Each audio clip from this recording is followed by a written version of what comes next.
కీర్తనల గ్రంథము 25వ అధ్యాయము. యెహోవా, నీ దిక్కునకు చూచి నా ఆత్మను ఎత్తుకొనుచున్నాను. నా దేవా, నీ యందు నమ్మిక ఉంచి ఉన్నాను. నన్ను సిగ్గుపడనీయకము, నా శత్రువులను నన్ను గూర్చి ఉత్సహింపనీయకము.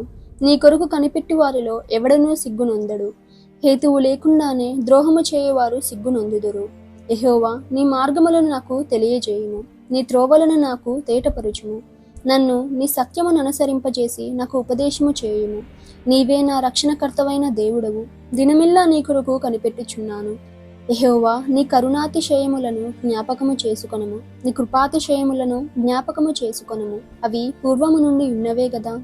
నా బాల్య పాపములను, నా అతిక్రమములను జ్ఞాపకము చేసుకొనకము. యెహోవా, నీ కృపను బట్టి నీ దయ చొప్పున నన్ను జ్ఞాపకములో ఉంచుకొనుము.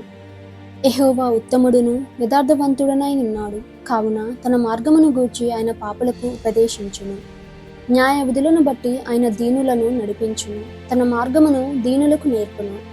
ఆయన చేసిన నిబంధనను, ఆయన నియమించిన శాసనములను గైకొని వారి విషయములో యెహోవా త్రోవలన్నీ కృపా సత్యమయములై ఉన్నవి.